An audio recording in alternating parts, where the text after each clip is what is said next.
अर्जुन के जीतने में एक ही रोड़ा है, एक ही व्यक्ति है जिससे माधव को भी लगता है कि ये शक्तिशाली रहा तो मेरा दोस्त, मेरा भाई युद्ध हार सकता है।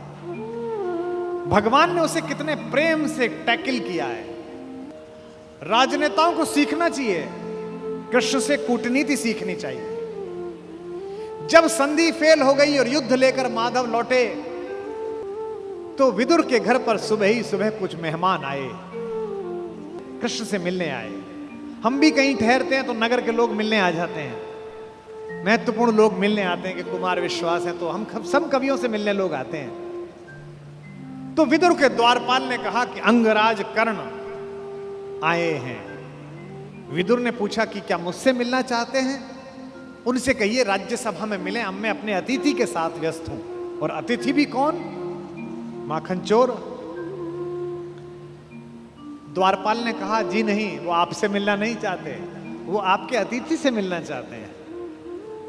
कृष्ण ने कहा उन्हें आदरपूर्वक अंदर लेकर आओ। कर्ण आए, कर्ण ने प्रणाम किया। युद्ध में दुर्योधन की पराजय हुई हो चाहे कुछ भी हुई हो, महाभारत के जिन चरित्रों में से एक चरित्र पर मैं अंदर तक फिदा हूं, उनमें से एक कर्ण भी है। क्या योद्धा है, क्या अद्भुत। हाँ। कृष्ण मुस्कुराए। कर्ण के चेहरे पर दुख और पश्चाताप का भाव था। कर्ण ने हाथ जोड़कर कहा माधव, मैं कल राज्यसभा में आपके साथ हुई बदतमीजी के लिए अपने मित्र दुर्योधन की ओर से आपसे क्षमा मांगने आया हूं। भगवान ने कहा ईश्वर तुम जैसा मित्र सबको दे जो इतने बड़े अपराध के बाद भी क्षमा मांगने के लिए आ जाता है। ऐसा मित्र सबको मिले। कर्ण ने कहा कि अगर आप मुझे थोड़ा सा भी माधव प्रेम करते हैं तो मेरे मित्र को क्षमा कर दीजिए। उसने गलती की, उसे दूत के साथ यह व्यवहार नहीं करना चाहिए था और आप जैसे दूत के साथ तो सोचना भी नहीं चाहिए था। भगवान ने कहा मैं उसे माफ कर दूंगा, लेकिन एक शर्त है कर्ण। अंगराज ने कहा कि इसी क्षण मैं आपको अंग प्रदेश का राज्य दे देता हूं, मेरा शरीर ले लीजिए पर मेरे मित्र को माफ कर दीजिए। कृष्ण ने कहा शरीर देने की इतनी उतावली में मत आओ अंगराज, समय तय हो चुका है, सबको देना पड़ेगा, तुमको भी देना पड़ेगा। पक्का तय हो, कर सकते हो तो इतना करो, अब मैं वापस पांडवों के पास जा रहा हूं, हस्तिनापुर की सीमा तक मुझे छोड़ के आओ। उसने कहा इससे बड़ा सौभाग्य का होगा कि मैं आपको छोड़ने चलूं? आइए मेरे रथ में बैठिए। कृष्ण ने कहा कि ठीक है, मैं तुम्हारे रथ में बैठ जाता हूं। आपकी कार में कोई बहुत बड़ा आदमी बैठने लगे तो कभी भी ड्राइवर से गाड़ी मत चलवाना। ड्राइवर से कहना तू नीचे उतर, सवार बहुत बड़ा है, अब ड्राइव मैं करूंगा, गाड़ी खुद चलाना सदा। कर्ण ने अपने चालक से कहा कि नीचे उतर, इस रथ पर त्रैलोक्य का स्वामी बैठने वाला है, ड्राइव मैं करूंगा। और कर्ण तो ड्राइवर का ही लड़का है, सूत पुत्र है, उसको तो आता ही है रथ चलाना, और रथ चालक का बेटा है। कर्ण रथ चलाने लगा। भगवान पीछे से उतरकर कर्ण के पास आकर बैठ गए और थोड़ी देर बाद उसका रथ छोड़कर उसे अपने रथ पर बिठा लिया। वहां भी वही रथ चलाने लगा। अब भगवान ने उससे बातचीत शुरू की। देखिए कितने बड़े कूटनीतिज्ञ हैं ये कन्हैया, दिखते भोले हैं लेकिन परम चालू। इनको पता था कि एक ये आदमी है जो फजीता करेगा, इसका मनोबल तोड़ो। पहली बार कर्ण को यह पता चला जो भेद उन्होंने बताया। हरि बड़े प्रेम से कर धर कर ले चढ़े उसे अपने रथ पर। रथ चला परस्पर बात चली, शमदम की टेढ़ी घात चली। शीतल हो हरि ने कहा हाय, अब शेष नहीं कोई उपाय। कर्ण अब कुछ बचा नहीं, हो विवश हमें धनु धरना है। अब तो हमें यह धनुष उठाना पड़ेगा, क्षत्रिय समूह को मरना है। मैंने कितना कुछ कहा नहीं, विषबाण कहां तक सहा नहीं, पर दुर्योधन मतवाला है, कुछ नहीं समझने वाला है। चाहिए उसे बस रण केवल, सारी धरती की मरण केवल। ये जो अहंकार है कि मैं कुछ नहीं दूंगा, क्या बोला दुर्योधन 5 गांव माने पे? सूच्यग्रम नैव दास्यामि बुना युद्धे न केशव। हे केशव, तुम 5 गांव मांगते हो, मैं सुई की नोक के बराबर भी जमीन नहीं दूंगा। हे वीर तुम ही बोलो अकाम। बिना पार्शल हुए बोलना। कर्ण से पूछ रहे हैं, क्या वस्तु बड़ी थी 5 ग्राम? 5 गांव ही तो मांगे थे, वह भी कौरव को भारी है, मत गई मूढ़ की मारी है। दुर्योधन को बोधूं कैसे, इस रण को अवरोधूं कैसे? सोचो क्या दृश्य विकट होगा रण में जब काल प्रकट होगा। बाहर शोणित की तप्त धार, भीतर विधवाओं की पुकार। निशस्त्र विशस्त्र बिल्लाएंगे, बच्चे अनाथ हो जाएंगे। चिंता में क्या और करूं, शांति को छिपा किस ओट धरूं। सब राह बंद मेरे जाने, अब पासा फेंका। पहले तो माहौल बनाया कि तुम सब मरोगे बेटा, तू भी मरेगा और तेरा यार भी। एक तरीका है बचने का, सब राह बंद मेरे जाने। हाँ, एक बात है, यदि तू माने, देखो कैसे फुसला रहे हैं, तो शांति नहीं जल सकती है, समरागनी अभी टल सकती है। पा तुझे धन्य है दुर्योधन, तू एकमात्र उसका जीवन, तेरे बल की है आस उसे, तुझसे जय का विश्वास उजे। तू संग ने उसका छोड़ेगा, वह क्यों रण से मुंह मोड़ेगा। जब तक तू उसके साथ है वो लड़ाई नहीं छोड़ सकता। बस ऐसा कर, तू उसे छोड़ दे। क्यों? क्या अघटनीय घटना कराल। एक बात बताऊं तुझे कर्ण, एक बड़ी कराल घटना इस खानदान में हो गई है, तुझे पता नहीं है। तू प्रता कुक्षिका, प्रथा मतलब कुंती, तू कुंती कोख का प्रथम लाल। तू कुंती का पहला बेटा है। ये पहली बार कर्ण को स्वयं भगवान श्री कृष्ण ने बताया है, सबसे पहली बार। अच्छा, ये बात पहले भी बता सकते थे कभी, कर्ण तो रोज मिलता था। जब 14 साल का वनवास था तब बता देते, नहीं। अगर तुरुप का इक्का आ जाए तो शुरू में मत फेंको, बचा के रखो, फाइनल टेबल पे काम आएगा। अब कर्ण को बता रहे हैं कि तू तो कुंती का लड़का है, पनसूत अनादर सहता है, कौरव के दल में रहता है, किस्मत के फेरे में पड़कर का प्रेम सदा बसा दुश्मन के घर, निज बंधु मानता है पर को कहता है शत्रु सहोदर को। पर इसमें दोष न तेरा है, तेरा कोई दोष नहीं है। अब कहा मान इतना मेरा, अब इतनी मान, चल होकर संग अभी मेरे, जहां 5 भ्राता तेरे। कहते हैं एक काम कर, अब मेरे रथ पे से उतरी मत, अब मैं हाँक रहा हूं और सीधा वहीं जाकर रुकेगा जहां तेरे 5 भाई हैं। जिसको जिंदगी में किसी ने भाई नहीं कहा, जो मां की एक पुकार के लिए जीवन भर तरसा है, उसको जिंदगी का सबसे बड़ा प्रलोभन दे रहा है हमारा कान्हा। क्या कह रहा है? बिछुड़े भाई मिल जाएंगे, सब मिलकर मोद मनाएंगे। कुंती का त्यू ही परम तने ज्येष्ठ, बल बुद्धिशील में परम श्रेष्ठ। और क्या करेगा? पद त्राण भीम पहनाएगा, भीम तेरे को चप्पल पहनाएगा। कैसे कैसे लालच है, कैबिनेट मिलेगी,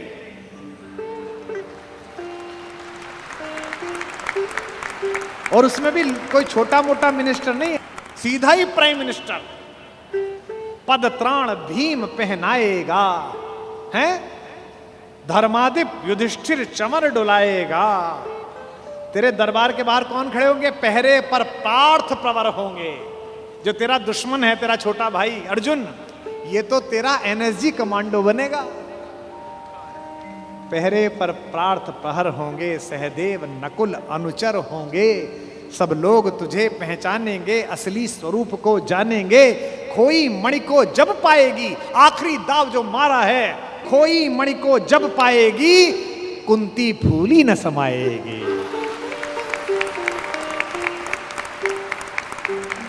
क्या लालच है, क्या लालच है। आहा हा हा।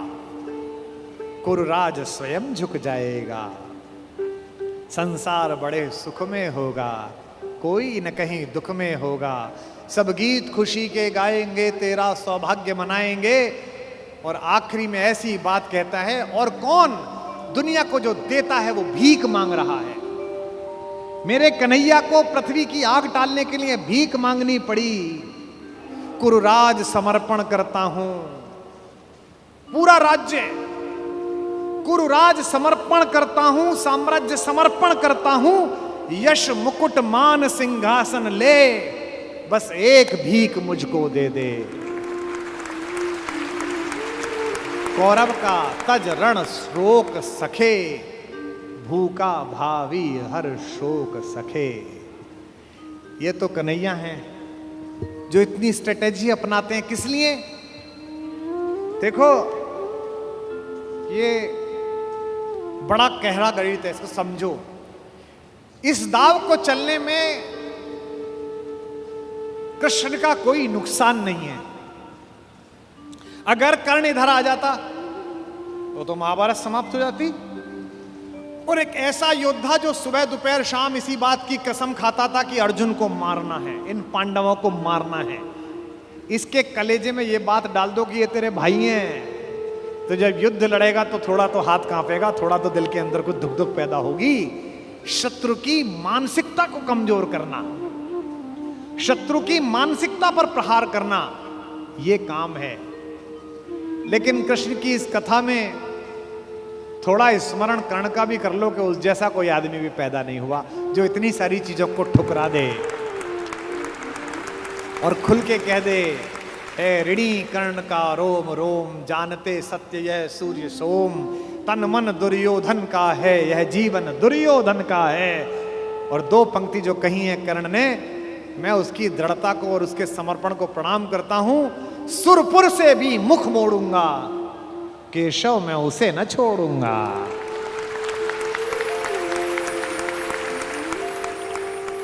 ये जो चरित्र है कृष्ण का योजना बनाने का, पहले कुंती को भेजा, जाओ बता के आओ कि तुम उसकी मां हो। मां ने कहा कि तू वापस आ जा, तो उसने एक वरदान दिया मां को। मां ने कहा, अभिलाष लिए तो बहुत बड़ी आई थी, पर आस नहीं अपने बल्कि लाई थी।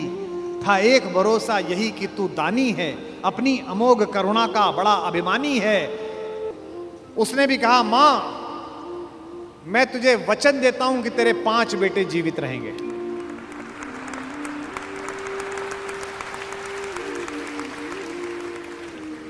इसका मतलब है कि कर्ण ने कहा कि युद्ध के बाद 5 बेटे जीवित रहेंगे, अर्जुन के अलावा किसी पर हथियार नहीं उठाऊंगा, अर्जुन मिलेगा तो छोड़ूंगा नहीं, अर्जुन मर गया तो युद्ध समाप्त करवा दूंगा, तब भी तेरे 5 बेटे जिंदा रहेंगे। खुलकर कहूंगा ये मेरी मां है। और अगर अर्जुन का दाव चल गया मां, तो तुझे पता और मुझे पता कि हम मां बेटे हैं, तेरे 5 बेटे जिंदा रहेंगे। जा मां, मैं तुझे वरदान देता हूं, तू दान दान रही किंतु क्यों माता, पुत्र ही रहेगा सदा जगत में दाता। मैं ही देता रहूंगा, दुनिया तो उससे सदा सभी कुछ लेगी, पर क्या माता भी उसे कभी कुछ देगी। मैं एक कर्ण अतएव मांग लेता हूं, बदले में तुझको 4 कर्ण देता हूं। छोड़ूंगा मैं तो कभी नहीं अर्जुन को, तोड़ूंगा कैसे स्वयं पुरातन प्रण को, पर अन्य पांडवों पर मैं कृपा करूंगा, पाकर भी उनका जीवन नहीं हरूंगा। और जिन्होंने महाभारत पढ़ी है उन्हें पता है कि जब कर्ण सेनापति बना, उस दिन उसने 4 पांडवों को 5 बार पकड़ के छोड़ दिया। भीम तो उसके रथ के आगे आके नृत्य करने लगा, गुस्से में रोता हुआ कि मुझे अपमानित करके छोड़ता है, मैं क्षत्रिय हूं, मेरा वध कर मुझे मार दे। और गालियां बकने लगा, तू सूत का पुत्र है, तुझे क्या पता कैसे लड़ा जाता है। भीम के रथ को तोड़ दिया अपने तीरों से कर्ण ने। उसी कर्ण को इन्होंने, जो पीछे खड़े मुस्कुरा रहे हैं, बिना शस्त्र के मरवा दिया। उसके हाथ में कोई धनुष नहीं और मरवा दिया। अर्जुन से कहा, मार, अभी मार। आपको लग सकता है कि ऐसा क्यों हो गया? यही कृष्ण है जो कूटनीति को इस प्रकार नियोजित करते हैं कि उसका तर्क भी साथ साथ देते हैं। रश्मिरथी में मेरे पिता में मेरे बाबा हमारे खानदान के बड़े दिनकर कहते हैं कि विपद में कर्ण को यो ग्रस्त पाकर, सराशनहीन अस्तव्यस्त पाकर, जगाकर पार्थ को भगवान बोले, खड़ा क्या देखता है मौन भोले। सराशन तान, बस यही अवसर यही है, तान मार इसको, घड़ी फिर और मिलने की नहीं है। विषख कोई बाण, बाण कोई गले के पार कर दे, अभी ही शत्रु का संहार कर दे। क्या कह रहे हैं कृष्ण? सोचो क्या कह रहे हैं। धर्म की धुरी लाने वाले, जिन्होंने पैदा होने से पहले यह कहा था कि भैया जब जब धर्म की हानि होगी तब तब मैं आऊंगा।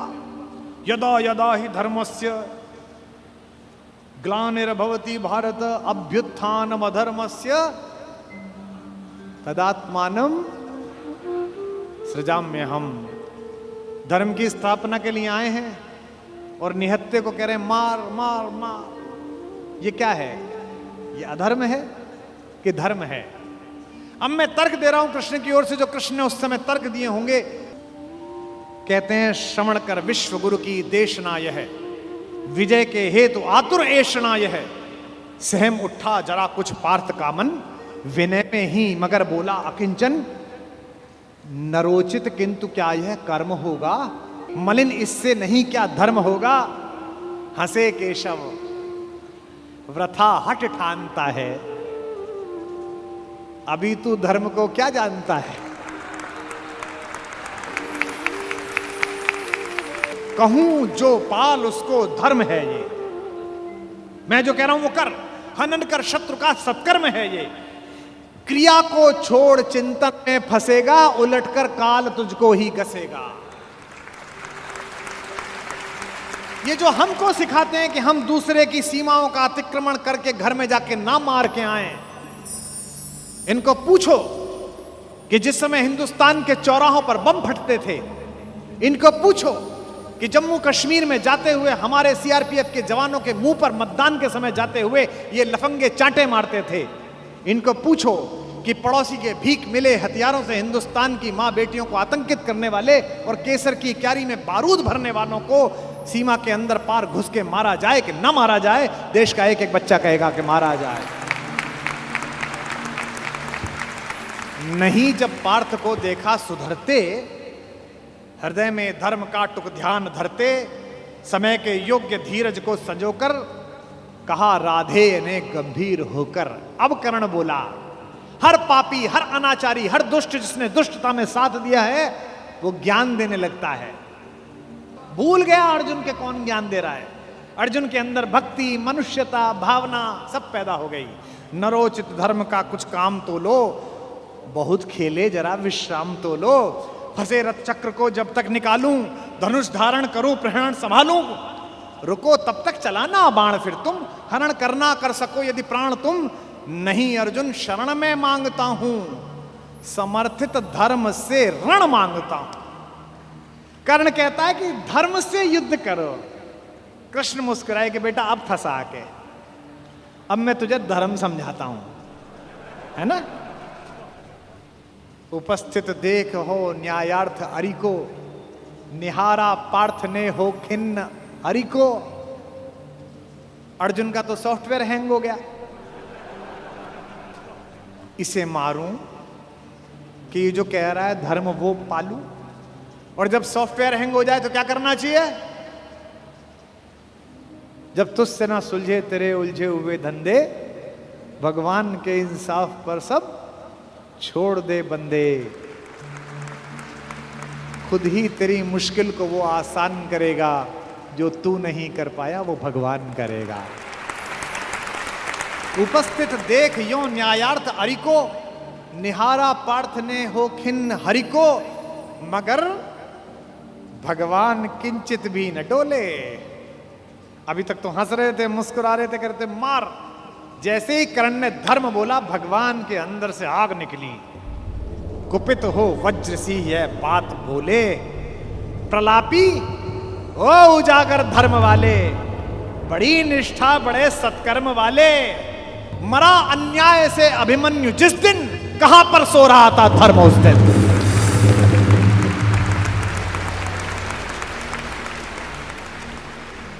मरा अन्याय से अभिमन्यु जिस दिन, कहां पर सो रहा था धर्म उस दिन। हलाहल भीम को जिस दिन पड़ा था, कहां पर धर्म उस दिन यह धरा था। लगी थी आग जब लाक्षा भवन में, हंसा था धर्म ही क्या तब भुवन में। और एक पंक्ति, बेटे पे आ जाए, पत्नी पे आ जाए और मां पे आ जाए तो खून खोल जाता है। अर्जुन का खून खौला रहे हैं भगवान मेरे। सभा में द्रौपदी की खींच लाके, सुयोधन की उसे दासी बताकर, सुवामा जाति को आदर दिया जो, बहुत सत्कार तुम सबने किया जो।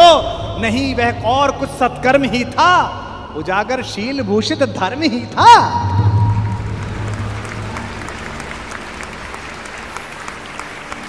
जिस दिन एक रजस्वला बेबस महिला को बाल से खींचकर तेरे दोस्त का नीच छोटा भाई लाया था, और तेरे उस तथाकथित मित्र ने अपनी जंघा पर हाथ मारा था कि यहां बैठेगी, उसी दिन तय हो गया था कि इस जंघा पर धर्म युद्ध के खिलाफ चोट पड़ेगी। जो युद्ध जानते हैं वो सब जानते हैं, जुए में हार कर धन धाम जिस दिन, हुए पांडव यति नष्काम जिस दिन, चले वनवास को तब धर्म था वह, शकुनियों का नहीं अपकर्म था वह। और कोई अपकर्म नहीं होता। कटी से नीचे प्रहार करना अधर्म है, लेकिन दुर्योधन की जंघा तोड़ी भीम ने, कोई नहीं। ये जो रणनीतिकार कृष्ण है। खांडव दहन हुआ, आप सबको पता है, आग लग गई, आग बुझी नहीं, इंद्र से भी नहीं बुझी। तो इंद्र ने अपने बेटे से कहा, अर्जुन से कहा कि भाई बुझा। सर्पों ने कहा कि बुझा। अर्जुन ने बादलों में तीर मारा और बादल बरसे। जब पुरुषार्थ आ जाता है तो तीर आदमी ऐसे ही मारता है, कभी बादल में मारता है, कभी जमीन में मारता है। पिता में भीष्म जब पड़े हुए थे शरशैया पर, उनके मुंह से निकला पानी। कोई सोने के मटका लाया, कोई चांदी के मटके लाए। उन्हें अर्जुन की तरफ देखा कि पड़पोते पानी। अर्जुन ने तीर मारा पृथ्वी पे। कुरुक्षेत्र चले जाइए, आज भी आपको मिल जाएगी वो नदी जहां जमीन का स्तर तक, वहां तक तीर गया। और साइंस देखिए तीर की, ड्रिलिंग देखिए कि उतनी ही तेजी से गया और धार उतनी ही आई जो पिता में भीष्म के होठों तक आई। आज भी अर्जुन के तीर से निकली हुई इस नदी को हमारे उत्तर भारत में बाण गंगा कहा जाता है। कभी दर्शन करके आइए उस नदी।